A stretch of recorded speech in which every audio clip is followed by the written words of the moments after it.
વિદ્યાર્થી મિત્રો, હું હિમાંશુ કિંજોરિયા આપની યુટ્યુબ ચેનલમાં આપનું હાર્દિક સ્વાગત કરું છું। આપણે ધોરણ 9 ની ગતિની અંદર આપણે છેલ્લે ભણ્યા હતા ગતિના સમીકરણો અને એની તારવણી।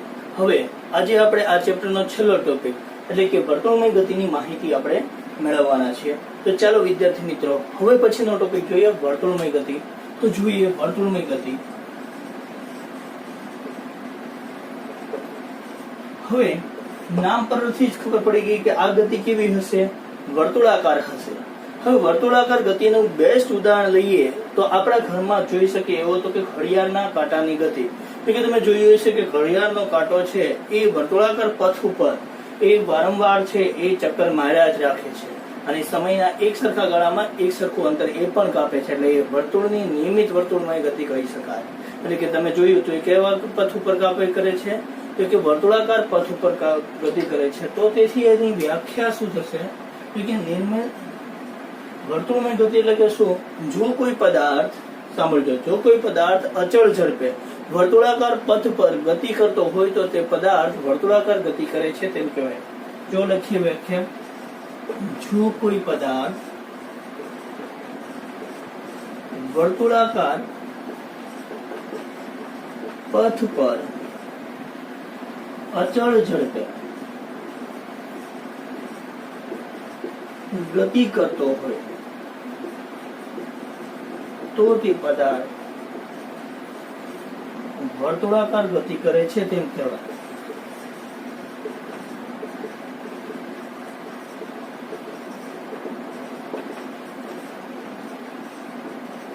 ખ્યાલ આવ્યો વિદ્યાર્થી મિત્રો કે જો કોઈ પદાર્થ વર્તુળાકાર પથ પર શું ગતિ કરતો હોય, વર્તુળાકાર પથ પર અચળ ઝડપે ગતિ કરતો હોય તો તેવી ગતિને શું કહીશું આપણે? વર્તુળાકાર ગતિ કહીએ છીએ। દાખલા તરીકે મેં તમને કીધું આ સૂર્ય છે, વિચારો, બરાબર? સૂર્યની ફરતે આપણી આ પૃથ્વી છે, એ પૃથ્વી છે એ આ વર્તુળાકાર પથ ઉપર આ રીતે ગતિ કરે છે તો એ છે જો વર્તુળાકાર પથ ઉપર જો તો અચળ ઝડપે, જો ઝડપ કેવી રહી છે એની અચળ ઝડપે ગતિ કરતી હોય તો આ ગતિને કેવી કહીશું આપણે? વર્તુળાકાર ગતિ કહીએ છીએ। હવે રેખીય ઝડપ, આની માટે શું મળશે આપણે? રેખીય ઝડપ આની લઈએ તો શું મળે? તો જોઈએ, રેખીય એટલે તો ખ્યાલ જ છે, ઝડપ ન્યુ બરાબર શું આવશે? વર્તુળાકાર પથ પર ગતિ કરતો હોય તો કે ભાગ્યા શું લઈ શકીએ? તો કે વર્તુળાકાર પથ છેદમાં સમય લખી શકાય। વર્તુળાકાર પથ છેદમાં સમય। વર્તુળાકાર પથ એટલે શું થાય? એ તો વર્તુળનો પરિઘ થશે, તો અહીં શું લખશું આપણે? વર્તુળનો પરિઘ છેદમાં સમય। વર્તુળના પરિઘનું સૂત્ર શું લખી શકીએ? તો કે વર્તુળના પરિઘનું સૂત્ર છે 2πr છેદમાં સમયને શું લઈશું આપણે? t વડે દર્શાવશું। શું લખીશું? કે 2πr છેદમાં સમય t આવે છે। ખ્યાલ આવ્યો વિદ્યાર્થી મિત્રો કે વર્તુળમય ગતિ તમને પૂછવામાં આવે તો શું લખીશું? તો કે વર્તુળમય ગતિ માટે આપણે ખબર હોવી જોઈએ પહેલા તો એની વ્યાખ્યા, જો કોઈ પદાર્થ વર્તુળાકાર પથ પર અચળ ઝડપે ગતિ કરતો હોય તો તે પદાર્થ વર્તુળાકાર ગતિ કરે છે તેમ કહેવાય। અને એની માટે રેખીય ઝડપનું સૂત્ર શું લખી શકાય? કે વર્તુળાકાર પથ છેદમાં સમય થશે। વર્તુળાકાર પથ એટલે તો શું કહી શકાય? આખો વર્તુળ છે એટલે એને આપણે પરિઘ લઈ શકીએ, અને છેદમાં સમય તો કે સમય એટલે આપણે t લઈએ, તો કે વર્તુળાકાર પથ પરિઘ માટે શું લખાય? 2πr અને છેદમાં સમય માટે આપણે t લઈએ તો આપણે રેખીય ઝડપનું સૂત્ર મળશે કે 2πr ના છેદમાં t આવશે। ખ્યાલ આવ્યો વિદ્યાર્થી મિત્રો? હવે આના ઉદાહરણ, વ્યવહારમાં કેટલા ઉદાહરણો છે તો આપણે તો તમારે ઉદાહરણો લખવાના થાય તો આપણે શું ઉદાહરણો લખી શકીએ? તો ઉદાહરણ એક પહેલા કીધું એ તો કે સૂર્યની ફરતે પૃથ્વીની ગતિ, તો કે વર્તુળાકાર ગતિ થઈ। બીજું તો કે પૃથ્વીની ફરતે ચંદ્રની ગતિ, તો કે ચંદ્ર છે એ પણ પૃથ્વીની ફરતે કેવી ગતિ કરે છે? વર્તુળાકાર। અને સ્ટાર્ટિંગમાં પહેલી બધી વસ્તુ લીધી હતી મેં વર્તુળાકારમાં, તો કે આપણા ઘડિયાળના કાંટાની ગતિ એ કેવી છે? તો કે વર્તુળમય ગતિ છે। પછી સાયકલના પૈડાની ગતિ લ્યો અથવા તો કોઈ પણ વાહનના પૈડાની ગતિ લ્યો, આ બધી જ ગતિઓ કેવી આવશે? તો કે વર્તુળમય ગતિઓ આવે છે. ચાલો વિદ્યાર્થી મિત્રો, હજી હવે આમાં વાત કરીએ તો કે હવે આપણે એમ પૂછવામાં આવે કે વર્તુળાકાર પથ પર ગતિ કરતા કોઈ પદાર્થ છે એનો વેગની દિશા કઈ હોય? ફરીથી કહું છું કે જ્યારે કોઈ પણ પદાર્થ છે એ વર્તુળાકાર ગતિ કરે છે ત્યારે એના વેગની દિશા, કેમ કે આપણે ખબર છે કે વેગ કેવી રાશિ છે?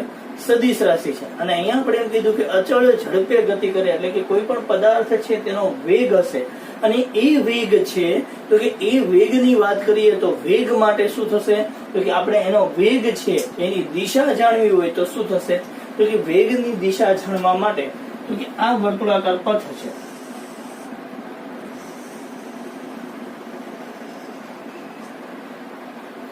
બરાબર, વર્તુળાકાર પથ પર આ એનું સેન્ટર છે. હવે આપણે એના વેગની દિશા જાણીએ તો દાખલા તરીકે એના સ્પર્શકની દિશામાં થશે. આ ત્રિજ્યા લઈએ તો દાખલા તરીકે અહીંયાથી ક્યાં તરફ જશે આની ગતિ? આ તરફ. એટલે કાટખૂણા સ્પર્શકની દિશામાં એના વેગની દિશા હશે. એટલે આનું એક ઉદાહરણ લઈએ કે કોઈ બાળક છે એ વર્તુળાકાર પથમાં લંગર ફેરવે છે, એટલે કે આપણે તમે જોયું જ હશે લંગર બનાવેલું. હવે લંગર છે એને તમે તમારા માથાની ઉપર ગોળ ગોળ ફેરવો.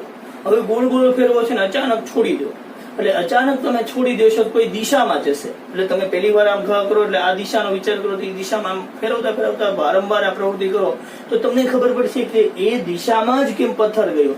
તો કે એ જ દિશામાં પથ્થર જવાનું કારણ એ છે કે વર્તુળમય ગતિ છે એ પદાર્થની, ધ્યાન રાખજો, વર્તુળમય ગતિની અંદર કે પદાર્થની ગતિ છે એની માટે વેગ છે એ સમયની સાથે વારંવાર બદલાય, એટલે કે એની દિશાઓ બદલાય છે. દાખલા તરીકે આપણે જોઈએ કે આપણે જો એ પથ્થરને અહીંયાથી છોડી દેવામાં આવ્યો હોય તો એની દિશા કઈ તરફ હોત? આ તરફ હોત. હજી જો તમે અહીંયાથી છોડી દો તો આની દિશા ક્યાં તરફ થઈ જશે? આ તરફ થશે.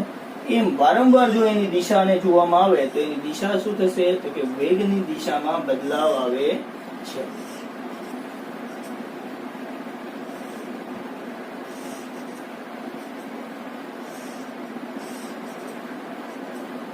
જુઓ તો કે વર્તુળમય ગતિ માટે, સાંભળજો ફરીથી કહું છું કે વર્તુળમય ગતિ માટે ક્યારેય પણ તમને પૂછવામાં આવે કે એના વેગની દિશા કઈ તરફ હોય તો કે વર્તુળમય ગતિ માટે સ્પર્શકોની દિશામાં વર્તુળમય ગતિની દાખલા તરીકે વેગની દિશા હોય છે.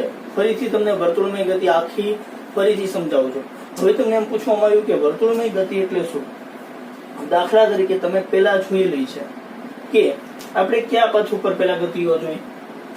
આ જે ગતિ છે એને સુરેખ પથ પર કહેવાય. એક જ દિશામાં કન્ટિન્યુ ચાલે છે તો એવી દિશાને આપણે શું કીધું? સુરેખ પથ ઉપર છે. હવે એ સુરેખને હું જો ચોરસમાં રૂપાંતર કરું તો આની દિશા પેલા એક તરફ આ તરફ વળી, ત્યાંથી અહીંયા આવશે એટલે આની દિશા નીચે તરફ વળી, ત્યાંથી આ તરફ વળી અને આ તરફ વળી, બરાબર. એટલે એની દિશા છે એ 4 વાર બદલાય છે અને એ 4 વખત. હવે જો આપણે આ ચોરસની જગ્યાએ ષટકોણ લીધું હોય તો આની દિશા આ તરફ કેટલી વાર બદલાની? જુઓ, જેટલી બાજુઓ છે એટલી વાર એની દિશા બદલાય છે. દાખલા તરીકે આપણે આગળ 6 બાજુ હતી તો 6 વાર. હવે આ રીતે બાજુઓ ટૂંકાવતા જ જઈએ, સાંભળજો, બાજુઓ ટૂંકાવતા જ જઈએ તો એક સમય એવો આવશે કે બાજુઓ છે એ બિંદુવત બની જશે.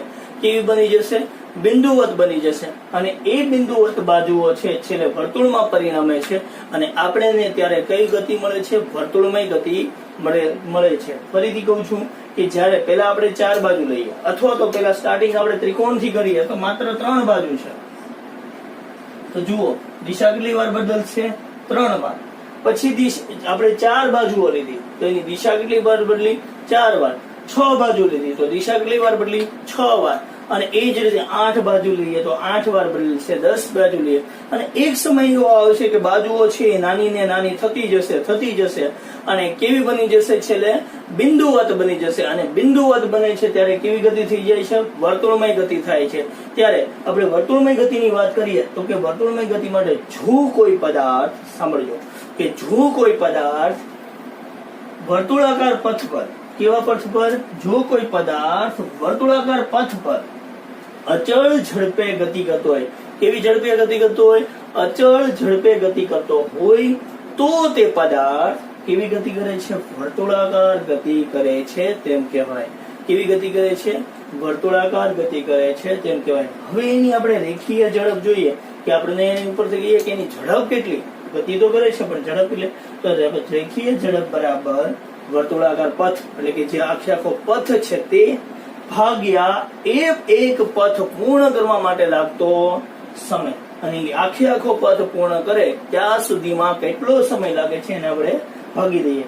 તો વર્તુળાકાર પથનો આખો સર્કલ છે એને આપણે પરિઘ કહીએ છીએ. બધાને ખ્યાલ છે કે વર્તુળનો આખો સર્કલ ને આપણે પરિઘ કહીએ તો વર્તુળનો પરિઘ છેદમાં શું થશે?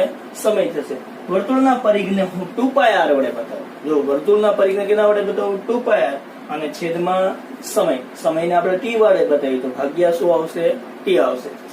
હવે પ્રશ્ન આપણે એમ થાય કે વર્તુળાકાર પદાર્થ છે વર્તુળાકાર ગતિ કરે છે ત્યારે એ પદાર્થની ગતિ ક્યાં તરફ એટલે કે એનો વેગ છે એને દિશા ક્યાં તરફ હોય?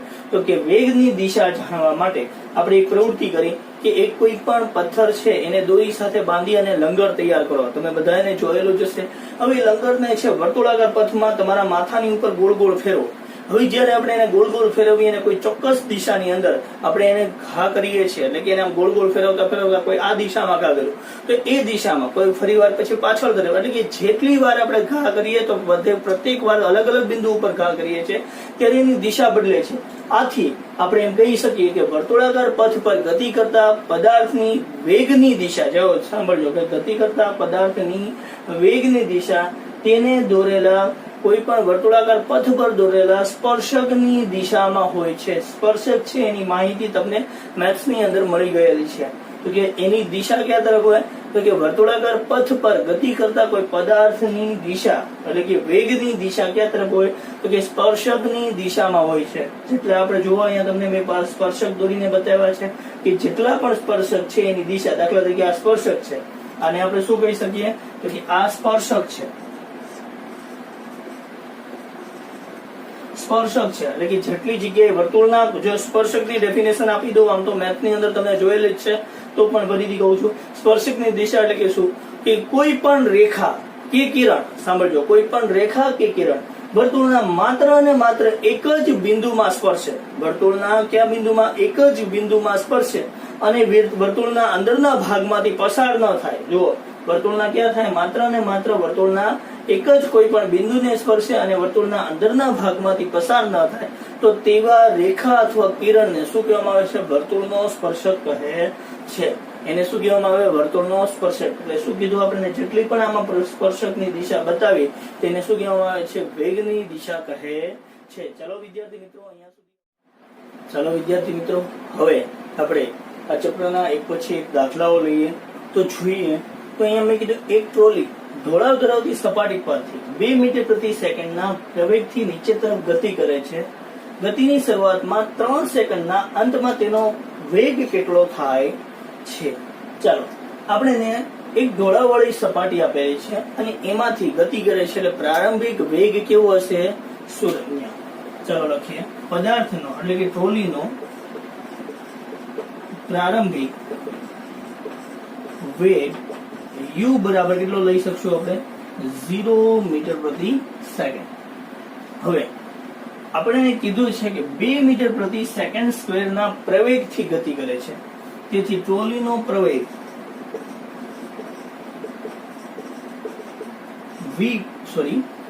a બરાબર 2 મીટર પ્રતિ સેકન્ડ સ્ક્વેર છે. કેટલો છે? 2 મીટર પ્રતિ સેકન્ડ. નીચે તરફ પદાર્થ પ્રવેગી ગતિ કરીને ક્યાં આવે છે? નીચે તરફ ગતિ કરીને શરૂઆતના બાદ 3 સેકન્ડમાં કેટલો સમય આપ્યો છે? 3 સેકન્ડ આપ્યો છે. તો સમય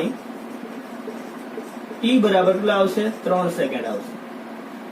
માં પદાર્થનો અંતિમ વેગ સાબિત કરવાનો છે તો આપણે લખીશું કે ટ્રોલીનો અંતિમ વેગ v બરાબર શોધો. આપણે શું શોધવાનો છે? v બરાબર શોધવાનો છે.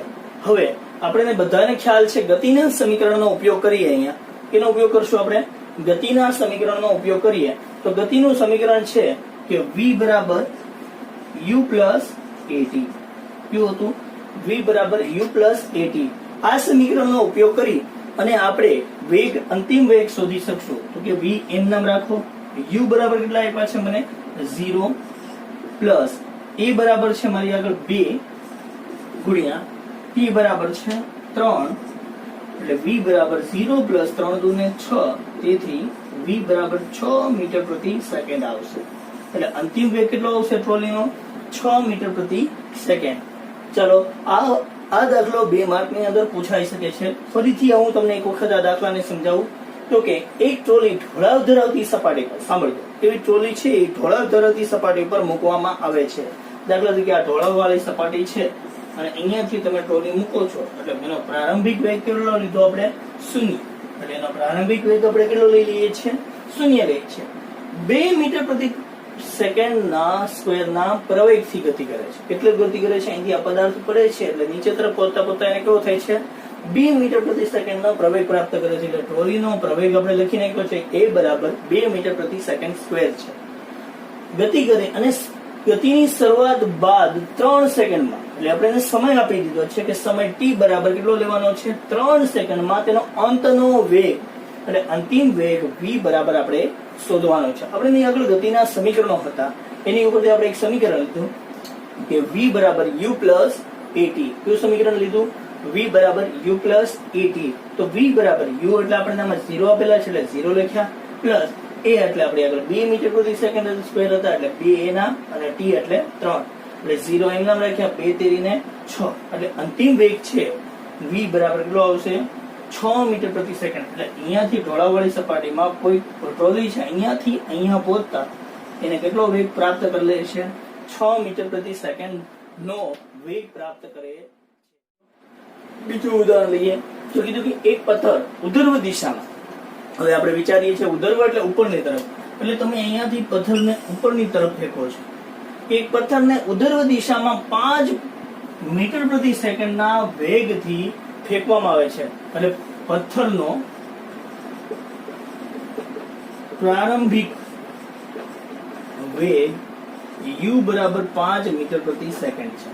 ખ્યાલ આવ્યો? કેમ કે ઉધર્વ દિશા માટે ઉપરની તરફ તમે પથ્થરને ફેંકો છો એટલે 5 મીટર પ્રતિ સેકન્ડના વેગથી ફેંકવામાં આવે છે. ગતિ દરમિયાન અધો દિશામાં, એટલે પથ્થર આપણે ક્યાં તરફ જતો હતો? ઉપર, અને અધો દિશામાં, સાંભળજો, પથ્થર પ્રવેગ અધો દિશામાં એટલે નીચે તરફ કેટલો પ્રવેગ પ્રાપ્ત કરે છે 10 મીટર પ્રતિ સેકન્ડનો. એટલે કે તમે અહીંથી ઉપર ઘા કરો છો અને પ્રવેગ ક્યાં લાગે છે? નીચે તરફ લાગે છે. પ્રવેગ કેવો લાગે છે? નીચે તરફ લાગે, એટલે વિરુદ્ધ દિશામાં લાગે. પથ્થર ઉપર તરફ ઘા કરો છો, પ્રવેગ ક્યાં લાગે છે? નીચે તરફમાં લાગે છે. એટલે પ્રવેગ એ બરાબર -10 મીટર પ્રતિ સેકન્ડ સ્ક્વેર. ખ્યાલ આવ્યો હવે વિદ્યાર્થી મિત્રો? 10 માઇનસ શું કામ લીધા? કેમ કે પદાર્થને ઉપર તરફ ઘા કરવો છે ને પ્રવેગ ક્યાં તરફ છે? નીચે તરફ લાગે છે. એટલા માટે કેવો લેશું? -10. હોય તો પથ્થર કેટલી ઊંચાઈ પ્રાપ્ત કરતા, એટલે અહીંથી ઘા કરીએ એટલે એક સમય એવો થાય આપણો ઘા કરેલો એટલે કે આપણું બળ અને પૃથ્વીનું બળ બે સમાન થાય એટલે ત્યાર સુધીમાં પદાર્થ સ્થિર થઈ જાય. એટલે તેનો અંતિમ વેગ v બરાબર 0 મીટર પ્રતિ સેકન્ડ થાય. કેટલો થઈ જાય? 0 મીટર પ્રતિ સેકન્ડ થઈ જાય. યાદ રાખજો કે ક્યારેય પણ પદાર્થને ઉપર તરફ ઘા કરવામાં આવે તો એક સમય એવો થાય કે ત્યારે અંતિમ વેગ કેવો થઈ જશે? 0 થાય. તે ઘટનાએ કેટલી ઊંચાઈ પ્રાપ્ત કરશે, એટલે કે જ્યાં પહોંચતા પહોંચતા કેટલી ઊંચાઈ કરશે? એટલે કે તે દરમિયાન પથ્થરે કાપેલ ઊંચાઈ એને આપણે અંતર જ લઈએ તો s બરાબર શોધવાનું છે, અને એ દરમિયાન લાગતો સમય t બરાબર પણ શોધવાનું છે. ચલો આપણે એટલી વસ્તુ આપણે અહીંયા શોધવાની છે. ચલો તો આપણી આગળ સૂત્રો છે ગતિના સમીકરણના, એમાંથી પહેલું લઈએ તો પહેલું સમીકરણ હતું આપણી આગળ v બરાબર u પ્લસ at. આની ઉપરથી આપણે સમય મળી રહેશે. જુઓ v બરાબર કેટલા છે? 0, u બરાબર 5 પ્લસ a બરાબર -10 અને t મારે શોધવાના છે. તેથી +5 હતા આ સાઈડ આવ્યા, -5 બરાબર -10t. -10 છે આ સાઈડ આવશે, ગુણાકારમાં છે આ સાઈડ આવશે, ભાગાકારમાં એટલે -5/-10 બરાબર કેટલા આવશે? t.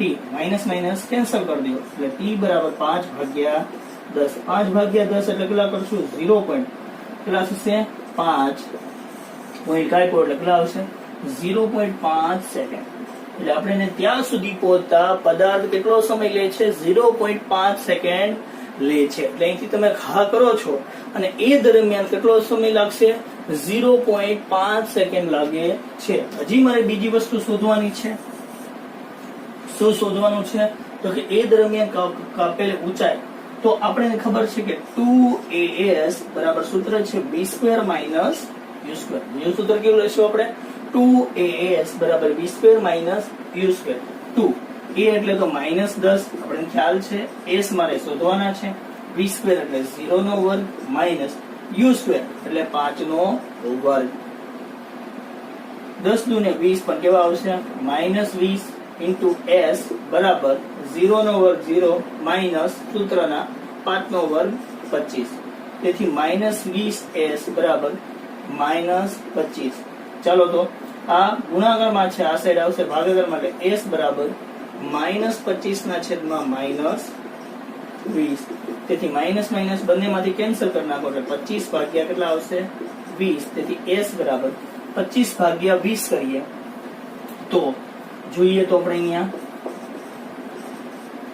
20 એકા 20 કેટલા વધ્યા 5 પોઈન્ટ મૂકો 0 20 દુને 40 કેટલા વધ્યા 10 પોઈન્ટ મૂકો એટલે 0 100 20 પંચા 100 એટલે 1.25 મીટર અંતર કાપ્યું હશે કેટલું કાપ્યું હશે પદાર્થની ઉપર સુધી પહોંચતા કેટલું મીટર કાપશે 1.25 મીટર અંતર કાપે છે ચાલો ફરીથી એક વખત સમજાવી દો એક પથ્થરને ઉધર્વ દિશામાં ક્યાં તરફ ઘા કરીએ છીએ આપણે ઉધર્વ એટલે ઉપરની તરફ ઘા કરતા એને 5 મીટર પ્રતિ સેકન્ડનો વેગથી ફેંકવામાં આવે એટલે આપણે પ્રારંભિક વેગ આપ્યો 5 મીટર પ્રતિ સેકન્ડ છે જો ગતિ દરમિયાન કોઈ પદાર્થ અધો દિશામાં એટલે નીચે તરફ 10 મીટર પ્રતિ સેકન્ડ સ્ક્વેર નો પ્રવેગ ઉત્પન્ન કરે એટલે એને આપણે લીધો કેવો માઇનસ હવે ઊંચાઈએ પહોંચીને સ્થિર થાય છે એટલે એનો અત્યંત વેગ કેટલો થઈ જશે 0 તો આપણે s શોધવાના છે અને t પણ શોધવાના આપણે પહેલું સૂત્ર લીધું v બરાબર u પ્લસ at v મારી આગળ 0 હતા u એટલે 5 પ્લસ a એટલે -10 t શોધવાના હતા પ્લસ 5 હતા આ સાઈડ આવે માઇનસ બરાબર પ્લસ ઓર માઇનસ માઇનસ 10 ગુણ્યા t એટલે 10 થી 10 ગુણાકારમાં છે આ સાઈડ એવા ભાગાકારમાં એટલે 5 ભાગ્યા 10 એટલે કેટલા એવા 0.5 છે આ દરમિયાન કેટલો સમય લાગ્યો 0.5 સેકન્ડ લાગે છે હવે અંતર કેટલું કાપ્યું એ દરમિયાન એટલે કે ઊંચાઈ કેટલી બરાબર તો કે 2as બરાબર b² માઇનસ u². 2 a એટલે કેટલા છે -10 s આપણે શોધવાના છે v² એટલે 0 નો વર્ગ ને u² એટલે 5 નો વર્ગ એટલે 10 દુને 20 -20 s બરાબર 0 માઇનસ કેટલા આવશે 5 નો વર્ગ 25 20 ગુણાકારમાં છે અહીંયાથી આ સાઈડ જશે એટલે ભાગાકારમાં એટલે 25 ભાગ્યા 20 કર્યો એટલે કેટલા આવ્યા 1.25 મીટર આ દરમિયાન તે સુધીમાં પહોંચતા એને કેટલી ઊંચાઈ પ્રાપ્ત કરશે 1.25 મીટર ઊંચાઈ પ્રાપ્ત કરશે જો તમને મારો વિડીયો ગમ્યો હોય તો લાઈક કરો શેર કરો અને જે પણ પ્રશ્ન